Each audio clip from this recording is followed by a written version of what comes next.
হারা দিকে লগা আমরা তো এটা উকি আইলো না আমার মনে আসসালামু আলাইকুম ডাক্তার সাহেব। ওয়ালাইকুম আসসালাম ওয়ালাইকুম আসসালাম আল্লাহ খবর খবর কি না করে বালা ডাক্তার সাহেব বালা। বালা। অসুস্থ হয়েছেন আপনি বসুন বসুন বসুন আপনি কি সমস্যা বলেছেন এই যে পেটে ব্যথা করে। তাই হ্যাঁ। যে কোনো কোনো ব্যথা করে মাঙ্গর তো কঠিন ওষুধ হয়েছে দেখা যাবো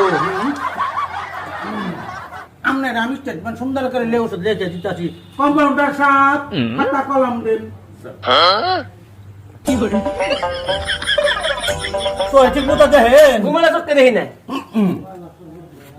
এই ওষুধটি বুঝছেন দিনে 1.5 বেলা করে 2.5 চামচ করে খাবেন বাজার থেকে কিনে নিয়েন দিনে 1.5 বেলা করে 2.5 চামচ করে। হুম। 2.5 চামচ করে। 2.5 চামচ করে এইটা যদি জানেন গেজি হারবাল